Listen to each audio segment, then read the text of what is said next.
প্রশ্ন 3 ফুট কি 32 জাতিগত সংখ্যালঘুদের রাজনৈতিক প্রতিনিধিত্ব আলোকপাত কর। উত্তর, জাতিগত সংখ্যালঘুদের রাজনৈতিক প্রতিনিধিত্ব বলতে রাষ্ট্রীয় শাসন ব্যবস্থা, নীতিনির্ধারণী প্রক্রিয়া এবং আইন প্রণয়ন প্রক্রিয়ায় আদিবাসী বা ক্ষুদ্র নৃগোষ্ঠীগুলোর অর্থবহ অংশগ্রহণ ও কণ্ঠস্বরের উপস্থিতিকে বোঝায়। বাংলাদেশের মতো একটি বৈচিত্র্যময় দেশে যেখানে সংখ্যাগরিষ্ঠ বাঙালির পাশাপাশি অসংখ্য জাতিগোষ্ঠী তাদের নিজস্ব কৃষ্টি ও ঐতিহ্য নিয়ে বসবাস করে, সেখানে রাষ্ট্রীয় কাঠামোর সর্বস্তরে এই প্রান্তিক গোষ্ঠীগুলোর যথাযথ অংশগ্রহণ থাকা অত্যন্ত জরুরি। মূলত রাজনৈতিক প্রতিনিধিত্ব কেবল নির্বাচনের মাধ্যমে প্রতিনিধি নির্বাচিত করাই নয়, বরং এটি রাষ্ট্রের নীতিনির্ধারণী পর্যায়ে তাদের সমস্যা, দাবি দেওয়া এবং অধিকারগুলোকে মূলধারার এজেন্ডায় অন্তর্ভুক্ত করার এক নিরবচ্ছিন্ন প্রক্রিয়া।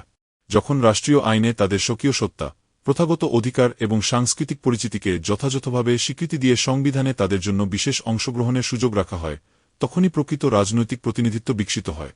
দুঃখজনকভাবে বাংলাদেশের সাংবিধানিক সীমাবদ্ধতা এবং রাজনৈতিক সদিচ্ছার অভাবে ক্ষুদ্র নৃগোষ্ঠীগুলোর এই রাজনৈতিক প্রতিনিধিত্ব আজও প্রান্তিক পর্যায়ে রয়ে গেছে, যা তাদের শাসন ব্যবস্থায় সক্রিয় অংশীদার হতে বারবার বাধা প্রদান করছে। 1. রাষ্ট্রীয় শাসন ব্যবস্থায় কার্যকর অংশগ্রহণের সীমাবদ্ধতা। বাংলাদেশের নীতিনির্ধারণী ও প্রশাসনিক কাঠামোয় ক্ষুদ্র নৃগোষ্ঠীর মানুষের কার্যকর অংশগ্রহণের সুযোগ অত্যন্ত সীমিত, যার ফলে জাতীয় সংসদে তাদের কণ্ঠস্বর খুব একটা শোনা যায় না। শাসন ব্যবস্থায় তাদের রাজনৈতিক প্রতিনিধিত্বের অভাব থাকার কারণে তাদের স্বতন্ত্র সমস্যাগুলো জাতীয় নীতিনির্ধারণে বিশেষ গুরুত্ব পায় না, যা তাদের রাষ্ট্রীয় মূলধারার সাথে সমন্বিত হতে বাধা সৃষ্টি করে। 2. সাংবিধানিক স্বীকৃতি ও আদিবাসী শব্দের বিতর্ক।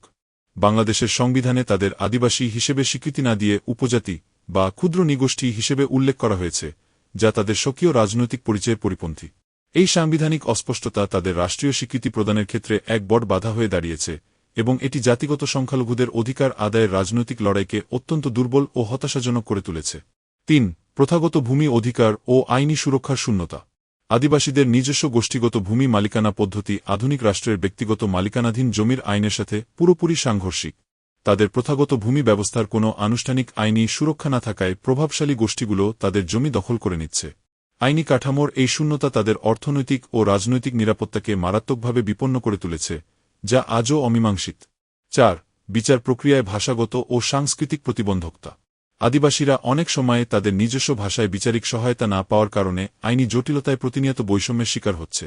রাষ্ট্রীয় বিচার ব্যবস্থায় দোভাষী বা তাদের সংস্কৃতি সম্পর্কে সচেতনতা কম থাকায় তারা অনেক ক্ষেত্রেই ন্যায় বিচার থেকে বঞ্চিত হয়, যা তাদের রাজনৈতিক ও নাগরিক অধিকার সুরক্ষার পথে এক বিশাল আইনি দেয়াল হয়ে দাঁড়িয়েছে। 5. সরকারি সেবা ও চাকরিতে প্রতিনিধিত্বের ঘাটতি। শিক্ষা, স্বাস্থ্যসেবা ও সরকারি চাকরির মতো মৌলিক সরকারি সেবাগুলোতে জাতিগত সংখ্যালঘুদের জন্য পর্যাপ্ত সুযোগ ও প্রতিনিধিত্ব নিশ্চিত করা হয়নি। এই কাঠামোগত বৈষম্য তাদের প্রশাসনের উচ্চপদস্থ সিদ্ধান্ত গ্রহণের জায়গা থেকে দূরে রাখে, যা রাষ্ট্রীয় সেবার সুষম বণ্টন নিশ্চিত করতে বাধা দিচ্ছে এবং তাদের রাজনৈতিক ক্ষমতায়নকে প্রতিনিয়ত করছে সংকুচিত। 6. আন্তর্জাতিক কনভেনশন স্বাক্ষরে অনীহা ও চ্যালেঞ্জ। জাতিসংঘের আদিবাসী জনগণের অধিকার বিষয়ক ঘোষণাপত্র কিংবা আন্তর্জাতিক শ্রম সংস্থার কনভেনশন 169 এর মতো গুরুত্বপূর্ণ আন্তর্জাতিক দলিলগুলো বাংলাদেশ এখনও স্বাক্ষর বা কার্যকর করেনি। আন্তর্জাতিক আইনের সাথে দেশের আইনের এই সমন্বয়হীনতা আদিবাসীদের অধিকার রক্ষার আইনি ভিত্তিটিকে অনেক বেশি দুর্বল করে রেখেছে এবং তাদের রাজনৈতিক আত্মনিয়ন্ত্রণ অধিকারের দাবিকে উপেক্ষিত রাখছে। 7. পার্বত্য শান্তিচুক্তির পূর্ণ বাস্তবায়নের স্থবিরতা।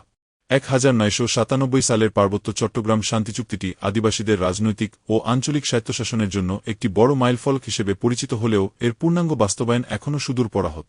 শান্তিচুক্তির অনেকগুলো ধারা দীর্ঘদিন ধরে ঝুলে থাকার কারণে পার্বত্য অঞ্চলের রাজনৈতিক স্থিতিশীলতা ও আদিবাসীদের অধিকার প্রতিষ্ঠা প্রক্রিয়াটি এক ধরনের অনিশ্চয়তার মধ্যে আবর্তিত হচ্ছে, যা সবার জন্য হতাশাজনক। 8. সাংস্কৃতিক স্বকীয়তা ও ঐতিহ্য সংরক্ষণের সংকট। মূলধারার শিক্ষা ও প্রশাসনে বাংলা ভাষার একছত্র আধিপত্যের ফলে আদিবাসীদের নিজস্ব ভাষা ও সাংস্কৃতিক ঐতিহ্যগুলো বিলুপ্তির চরম ঝুঁকির মুখে পড়েছে। তাদের নিজস্ব ভাষায় শিক্ষার সুযোগ বা সাংস্কৃতিক চর্চার সঠিক প্ল্যাটফর্ম না থাকায় তারা ক্রমশ নিজেদের ঐতিহ্য থেকে বিচ্যুত হয়ে পড়ছে, যা তাদের জাতিগত স্বাতন্ত্র্য ও রাজনৈতিক পরিচয়কে হুমকির মুখে ফেলছে। 9. প্রশাসনিক বঞ্চনা ও রাজনৈতিক সচেতনতার অভাব। দীর্ঘদিন ধরে প্রশাসনিক বঞ্চনা ও রাজনৈতিক প্রতিনিধিত্বের সুযোগ না পাওয়ায় আদিবাসীদের মধ্যে তাদের অধিকার সম্পর্কে সচেতনতার অভাব লক্ষ্য করা যায়। তারা অনেক সময় তাদের সমস্যাগুলো রাষ্ট্রীয় পর্যায়ে জোরালোভাবে উপস্থাপন করতে ব্যর্থ হয়, যার ফলে প্রশাসনিক ও রাজনৈতিকভাবে তারা সুবিধাবঞ্চিত থেকে যাচ্ছে এবং তাদের উন্নয়ন যাত্রায় পিছিয়ে পড়ছে। 10. অন্তর্ভুক্তিমূলক উন্নয়নের পথে কাঠামোগত বাধা।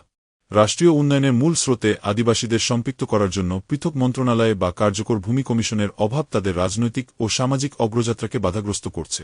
একটি প্রকৃত গণতান্ত্রিক রাষ্ট্রের জন্য জাতিগত সংখ্যালঘুদের অধিকার নিশ্চিত করা অপরিহার্য হলেও কাঠামোগত ও প্রশাসনিক বাধাগুলো তাদের অংশগ্রহণমূলক গণতন্ত্রের মূল লক্ষ্য অর্জন থেকে প্রতিনিয়ত অনেক দূরে ঠেলে দিচ্ছে।